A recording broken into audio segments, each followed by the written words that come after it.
Что, ребята, финита ля комедия? Меня уволили. Я сейчас буду много материться, потому что я в ахуе. Сейчас расскажу вам, что произошло. Сегодня день был сумасшедший.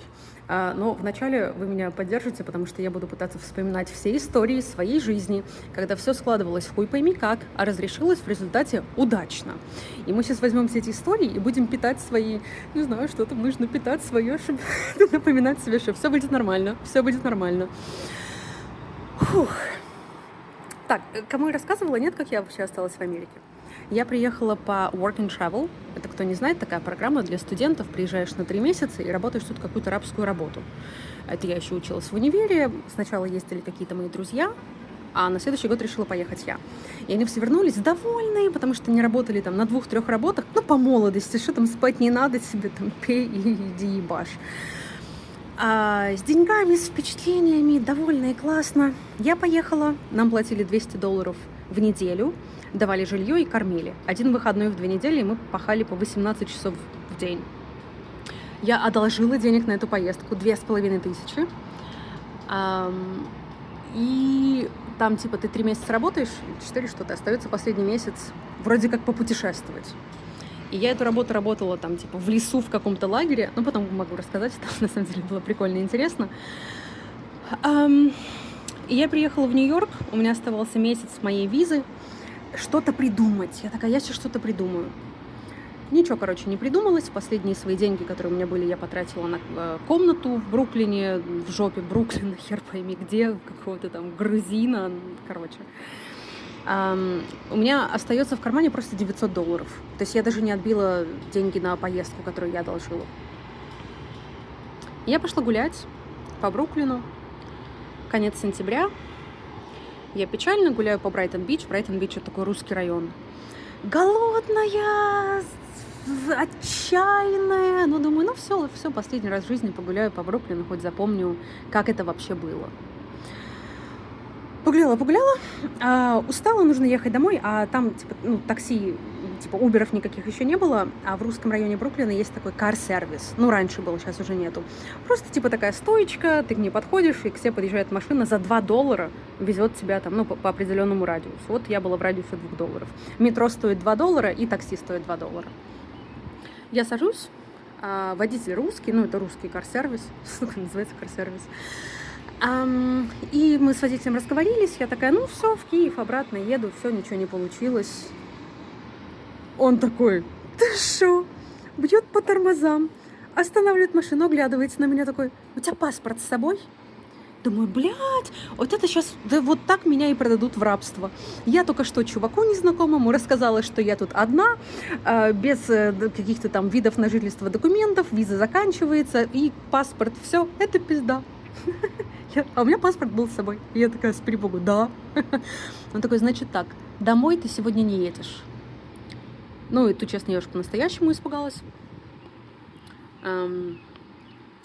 Слава богу, он продолжил это предложение словами: я тебя сейчас отвожу в языковую школу, ты платишь им деньги, и они тебе делают студенческую визу. Что ты выебываешься, что ты тут сопли на кулак наматываешь? Все у тебя будет нормально, ты в Киев еще всегда успеешь приехать. Вообще, блядь, приехал, уже сиди. Хоть нелегально, блин, оставайся, хоть как-то. Ты что, ёбнулась вообще уезжать? Вот он всю дорогу мы ехали, притом минут 20, это вообще в другую сторону. А я до сих пор, не сильно понимаю, он меня продает в рабство или нет, что вообще происходит. Типа, одним ухом слушаю. Но он мне толкает вот эту речь. Он действительно меня довозит до языковой школы. Ждет меня там. Я прихожу туда, даю им свой просто паспорт. Они что-то заполняют 2 формы, я ставлю какую-то подпись. Они такие, все, придешь завтра заплатишь, все, вот у тебя там сейчас будет виза. То ли на 6 месяцев, то ли на 18 месяцев, я уже не помню. И он меня отвез еще домой. $2 моих с меня не взял. Я так часто... Это было 15 лет назад. 16 лет назад, в 2009 году, как раз... Я хотела сказать в начале мая, но в начале мая я приехала в Америку. Неважно, не получилось красивой отсылки. Но я очень часто вспоминаю этого чувака, как он мне изменил действительно жизнь. Я надеюсь, в лучшую сторону. Я искала его со временем когда-то отблагодарить, но уже ни этого такси-сервиса там нету, никак его найти, но я надеюсь, что он чувствует мою благодарность.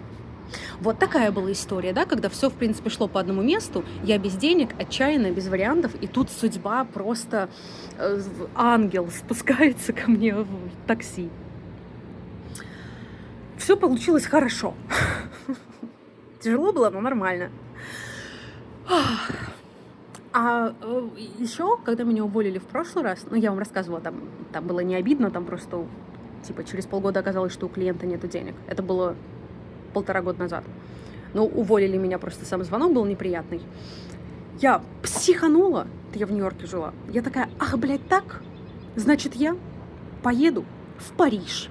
И поехала на 3 месяца путешествовать по Франции, устроилась на работу журналисткой и писала статьи про, блядь, журналы и всякие пекарни в Париже, бегала с камерой, брала интервью у всяких там типа поваров и пекарей, ела всякое вкусненькое, мне за это еще и платили.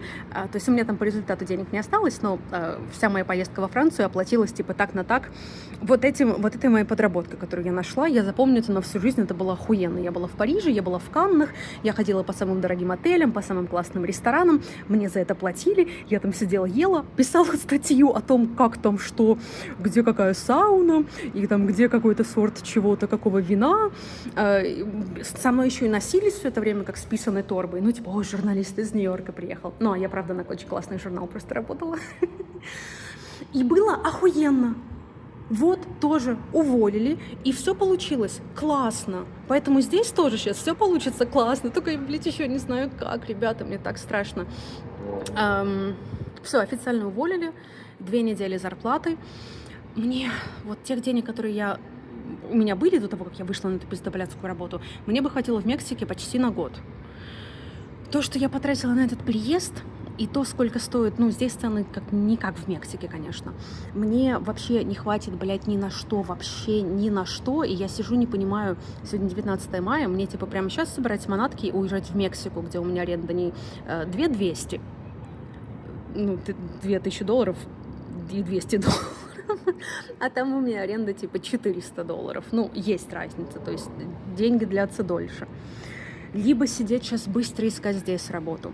А типа, если я сейчас здесь упущу окошко и не найду работу вовремя, то у меня тупо не будет денег отсюда просто уехать из этого города. Что я буду делать?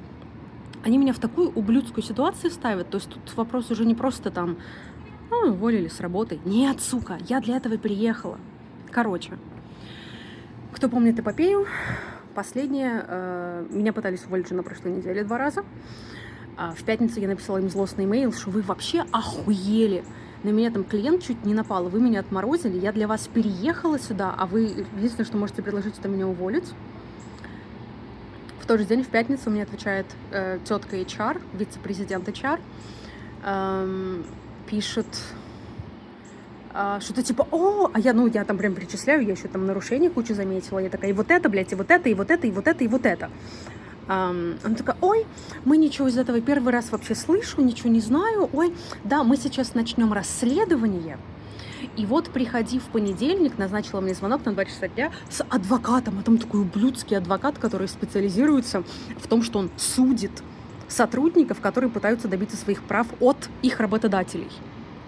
Я на это ответила, что типа, спасибо большое за приглашение. Перед тем, как мы встретимся, с тобой, тетка, вице-президент HR, и адвокатом, который специализируется по разъебу людей, которые пытаются просто добиться какой-то правды, хотя бы сообщите мне, просто давайте договоримся, что мы будем обсуждать на этом звонке. Потому что, честно, ребята, я заебалась приходить на эти звонки, которые назначают в последний момент, и они называются разговор, там, discussion, ketchup. То есть это нет, это уже вообще нет, мне нужно все письменно, и на какой я, блядь, сейчас приду разговор со страшным адвокатом, страшной четкой, что они там будут делать? Запугивать меня, понятное дело, пытаться меня подловить на каких-то словах, давить на меня. То есть на такой звонок я точно не должна приходить, и это, мои права, я не обязана, я имею право сказать, что мы будем там обсуждать, а потом мы с вами назначим время. Типа, они просто так ко мне относятся все это время, как будто я какая-то вообще девочка с улицы. То есть вы меня нанимали, вы же знали, что вы нанимали меня на высокую, серьезную позицию с зарплатой, блядь, в $200 000. А теперь вы так как-то со мной общаетесь, как будто я тут, не знаю, пришла вам подметать, и вы такие, завтра приди подмети, а не сегодня, иди отсюда. И типа они еще удивляются, что я знаю какие-то свои права. Короче, я вот это ответила в пятницу. Сегодня утром адвокат тут был, это типа не из нашей внутренней компании адвокат, а из прям отдельной адвокатской конторы адвокат. Вообще большой, серьезный, страшный дядька. Я так понимаю, что этим письмом мы его спугнули, потому что сегодня утром пришло от тетки вице-президента HR письмо. Нина, мы рассчитывали, что ты будешь более благодарна за то, как мы стараемся тебе помочь. Но так как ты отказалась приходить на этот звонок, то большой и страшный дядька, адвокат из отдельной адвокатской компании, не придет, а вместо этого придет наш, там типа главный адвокат. И все. Это было сегодня утром. Я такая... Нет. То есть звонок также на 2 часа дня как был назначен, так и назначен. То, что я просила, а что именно мы там будем обсуждать, потому что у меня вообще-то тоже есть вопросы, на которые вы мне еще ни разу не ответили. Поэтому я надеюсь, что этот звонок будет местом, где и вы, и я будем задавать вопросы и получать ответы. Поэтому, пожалуйста, я с огромнейшим удовольствием, я более чем рада и готова иметь этот разговор. Извините, я с английского перевожу. И мне очень грустно и страшно. Я очень рада и готова иметь этот с вами разговор, провести его, как только вы мне напишите свои вопросы для вашего расследования, я вам напишу свои вопросы, мы оставим еще кусок времени на то, чтобы подготовиться, и назначим время. Я не знаю, кто-то, может, сейчас скажет, что «Ой, так нельзя с ними разговаривать, ты что?» Вообще-то можно так с ними разговаривать. Это называется рабочий бизнес-процесс. У меня такой... Вообще, нормальные люди просто, так и делают. Никто не кидает никакой там митинг, инвайт тебе на календарь, приходи в 2, и все, и ты должна прискакать, как козочка. Это ужаснейшее неуважение. Я же с клиентами со своими так не общаюсь, правда? А хули вы так со мной общаетесь? Я же с вами так не общаюсь, то есть это очень непрофессионально, это прям, это бредятина. А учитывая то, какой у нас с вами вообще-то разговор идет про то, что вы там не увольняете, законы нарушаете, то это прям вообще недопустимо. И это прям, в суде и любому адвокату, я надеюсь, будет видно, что это была 100% тактика запугивания. Но что вы думаете? То есть я пишу вот это письмо, в этот же момент понимаю, что они там уже, конечно, психуют. Потому что в пятницу я написала злое письмо.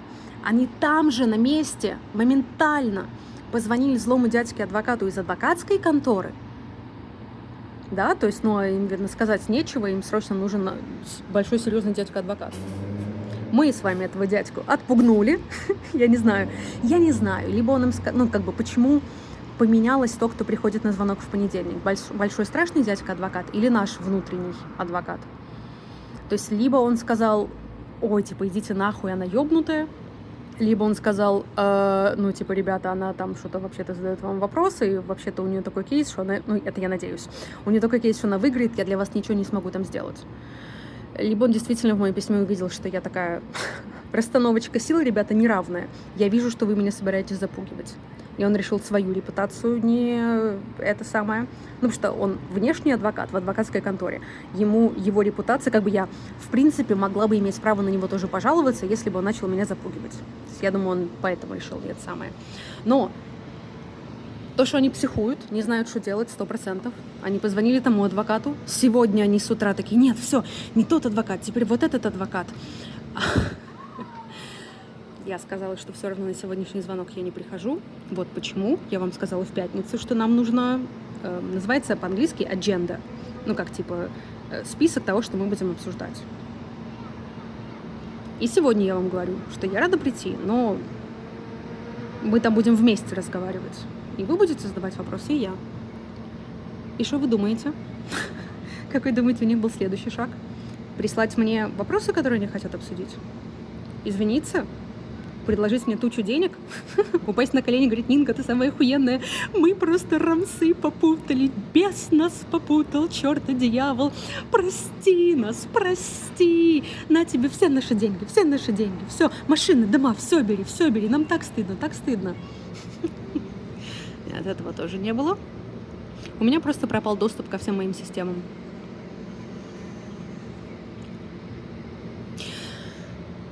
А я в это время была в тренажерочке. У меня в доме есть тренажерочка, и я такая... У меня типа уже трясется глаз, я психую, я не знаю, куда себя деть, я уже дерганая вся. Я такая, так, я сейчас надену наушники и пойду там что-то по беговой дорожке, похожу, потому что у меня сердечко уже ёкает. Растяжечку какую-то сделаю, просто, не знаю, в спортивных штанах посижу в тренажерном зале. И вот я выхожу, проверяю, что они мне там ответили, не могу зайти ни в какие системы. У меня еще было подозрение, что у меня там пароль просто типа заэкспайрился, его нужно менять раз в месяц. А я что-то завтыкала со всем, что этим происходит. Думаю, ну так, либо уволили, либо проблемы с паролем просто. Потому что, ну честно, это просто уже какой-то дикий запад. То есть вы мне 2 часа назад пишете, что мы начинаем официальное расследование. Вот у нас адвокат из адвокатской конторы. Вот у нас вот это. То есть это очень сильные такие легальные процессы. Ну, расследование внутреннее. Есть вообще, кто знает, нет, там whistleblower protection. Что если у тебя человек внутри компании говорит, допустим, там, нам, там, мы работаем на стройке, а нам не выдали каски. И вот если ты пожаловался на что-нибудь такое, тебя не имеет права за это уволить. И точно не в процессе расследования. Там же ты пожаловался, сначала расследование должно быть, выдали тебе каски или не выдали тебе каски, а где, всем по голове пойти постучать, пока каска звучит или как просто голова звучит. И тут вы мне сами используете слова расследование, сами говорите, что вы начинаете, и 2 часа спустя увольняете меня. Блядь. То есть, что мы поняли о них за этот последний, ну, не в смысле последний, за вот самый недавний отрезок времени? Во-первых, что они конченые. Ну, мы подозревали, что они конченые уже давненько, а сегодня точно поняли, что они конченые. А во-вторых, мы поняли, что они нервничают. Я держу спокойствие, я стою на своем, а они вон, адвокат, то, нет, сегодня, так, все, звонок 2 часа, не с тем, так с этим. Ах, так, ах, ты не приходишь, а ты, значит, уволена. Абсолютно точно не знают никаких законов. И типа даже не собираются и даже не делают вид, что они их знают. То есть они как-то... Для меня это очень странно. Они как-то не сделали никаких действий, чтобы себя хоть как-то обезопасить. Потому что вот я вам рассказывала, там сделка про 80 миллионов в других компаниях. Очень часто поступают нечестно, конечно, несправедливо, но никто не делает это нелегально. То есть все, кто хитро сделанный, обычно умные, и они знают, как сделать так, что, ну, типа, там не придерешься. Ну, некрасиво, и там нечестно и несправедливо, это не противозаконно. А тут они прям как-то на каждом шагу не просто споткнулись, а сели в лужу, просто носом в кучу говна уткнулись и продолжают гнуть вот эту вот соломку. Есть такое выражение «гнуть соломку»? И еще у нас с вами есть подозрение, что, ну, они просто действительно считают, что так можно и так нормально. Я вам говорила, нет, что у меня же там типа команды, я в эти команды нанимаю людей, и вот этих как бы своих людей даю использовать клиенту. Я когда пришла, там до меня уже договорились нанять чувака, ну, который типа как бы шел мне, и они, блядь, они так договорились, как оказалось, что он выходит на 30 дней, как probation period, чтобы его хотят попробовать на 30 дней. А он об этом не знает. Они ему специально об этом не сказали. И мы это на митингах обсуждали, что чувак он переезжает в этот город тоже на работу, и он не знает, что это не постоянная работа, что его 30 дней будут пробовать. Меня прям специально попросили ему не говорить, всех попросили ему не говорить. Я охуела от такого, но я такая, так, я только что пришла сюда. Единственное, что я смогла сделать, я, может, рассказывала вам, нет? Единственное, что я смогла сделать, это позвонить там всем со стороны клиента и такая, так, ребята, абсолютно точно мне сейчас определяйте, что именно вы ожидаете от этого чувака на 30 дней. Типа, человеческая жизнь — это не игрушка, поэтому так, каждую пятницу у него, он программист, что должно быть сделано каждую пятницу? Что должно быть сделано в конце месяца? По каким критериям вы будете решать, он остается или нет? Типа не по критериям, прикольно или не прикольно. Ну и критериев они мне никаких не дали. Но Я написала об этом письмо своему начальнику. И до того, как у меня сегодня забрали доступ, еще на прошлой неделе, все заскриншотила, все у меня записано и сохранено на 5 разных личных Google драйвах. Поэтому и на 2 разных телефонах. То есть то, что они у меня отобрали сегодня доступ, у меня уже там весь evidence, как сказать, улики у меня уже все есть. То есть вот глядя на то, что они такую хуйню уже делают, для них это абсолютно нормально. То есть для них это просто нормально. И если мы с вами подозреваем, что я тоже была на вот этом там trial period, просто они мне забыли сказать, потому что мой инцидент произошел, на удивление, ровно на 31-й день после того, как я вышла на работу. Ну, совпадение? Не думаю. Я вышла 7 апреля, а эта хуйня с клиентом случилась 8 мая. То есть клиент, ну, скорее всего, посчитал и такой, все, 30 дней, все, Нинку в утиль. Нинка идет в утиль. И поэтому, конечно, моя компания не стала меня там не защищать, никакой делать ни расследования, ничего нет. Они такие, ну да, ну типа, ну мы так просто делаем, да, ты не знала, ты же не знала, мы тебе не сказали. Ну все, типа, сорян, твои проблемы. Что они мочат? Но это все, конечно, очень прикольно, но проблемы... Они все остаются на работе, они все работают, у них всех работы есть, они все свои зарплаты получают. Я одна такая умная, не знаю, чем я буду платить завтра рент, я в незнакомом городе, где я никого не знаю, если у меня закончатся деньги, как я отсюда вообще выйду, и у меня до сих пор нету адвоката, честно. Ну, я честно скажу, я искала его в полсилы, потому что я понимала, что мне тут быстро сейчас нужно реагировать. Я очень рассчитывала на то, что это сейчас быстрее как-то уляжется само, что не дойдет ни до каких адвокатов, ни до каких судов. Я переговоры веду профессионально по работе, поэтому ну, там, до какой-то вот степени я могу сама вести этот разговор, ну, достаточно долго. И я честно думала, что вот эти звонки, что они нас этапили с адвокатом, я даже обрадовалась и такая, ну нормально, разговор куда-то сейчас пойдет. Конечно, точно я понимала, что адвокат, что внутренний, что внешний, их задача меня запугать и зачмырить. Но у меня тоже есть там список аргументов и все. То есть не зря. Там большой страшный адвокат испугался, не захотел со мной никуда приходить. Но я думала, честно, что они захотят со мной договориться. То есть я когда сидела, рассчитывала, там, как я фразирую какие-то свои письма, у меня не было целью просто их там всех послать и уйти и хлопнуть дверью. Нет, у меня целью было абсолютно точно договориться. Поэтому я всегда, там, даже сегодня в одном из писем я написала, что, слушайте, у меня с самого начала были самые мирные намерения. Я до сих пор жду момента, когда вы мне скажете, что это все просто очень большое недоразумение. Поэтому я рада прийти на этот звонок, но мы сначала с вами должны определить, что мы там будем обсуждать, чтобы я пришла подготовленная. То есть я им на каждом шагу, на каждом углу, как могла, создавала вот это место, возможность договориться, что, ребята, вы обосрались, но я здесь, я готова договариваться. И они, или им просто похуй. Я вот не знаю, что о них думать. Либо им просто похуй, либо они знают что-то, чего не знаю я, либо они просто всегда так делают, либо они... Не знаю. Но, скорее всего, они такие, а что ты сделаешь? В суд? Ну, пиздуй в суд. У тебя ни денег нет, ты в незнакомом городе без поддержки, что ты нам сделаешь?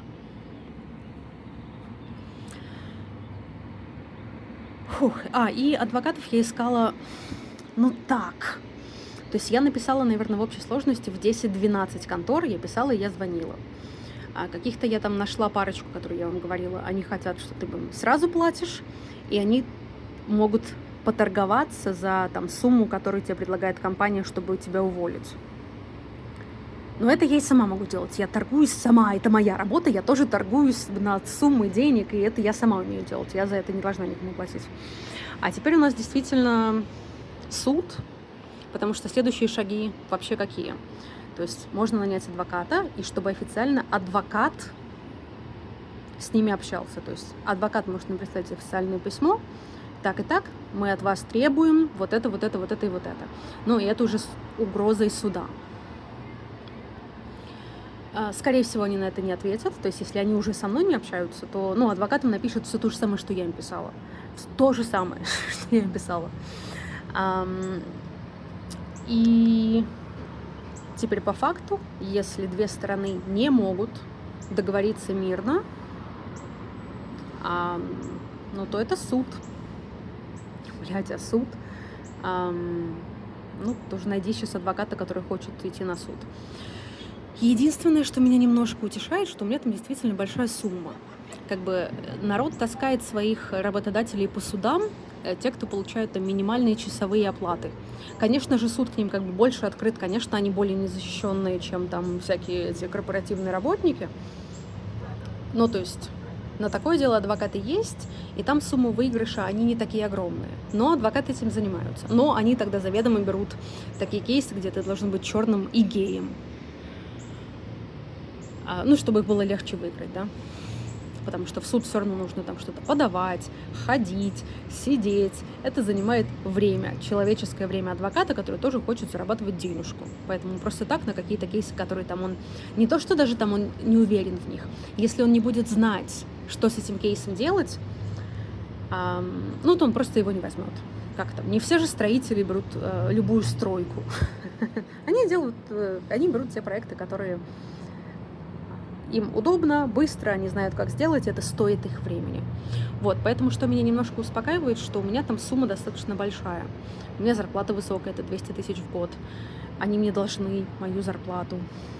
Адвокаты, я так понимаю, берут 20% от того, что они тебя отсуживают, то есть это уже какая-то денежка.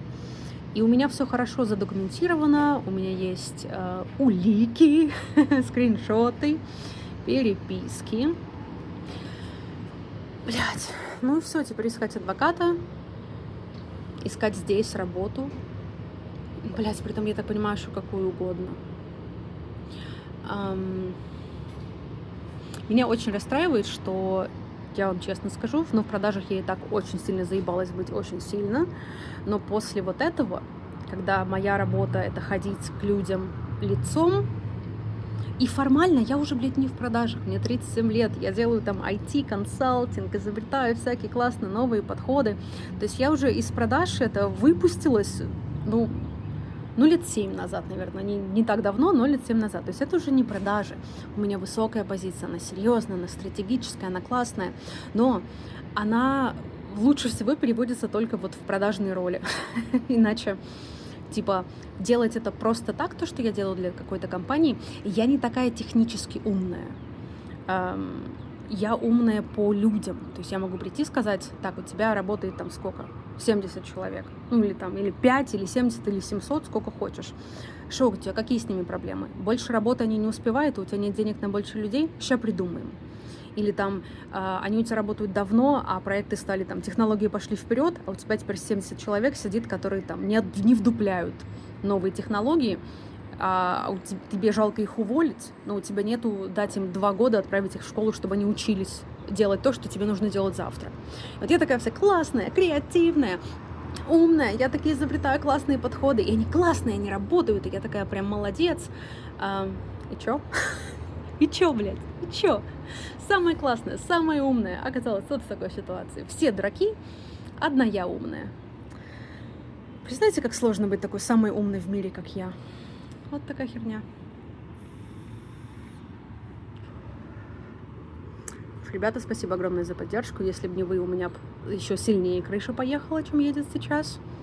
Желайте мне, пожалуйста, сил и хорошего, умного адвоката, который обнимет меня, погладит меня по голове и пойдет им всем там набьет морды, отсудит у них тучу денег, чтобы у меня все было нормально.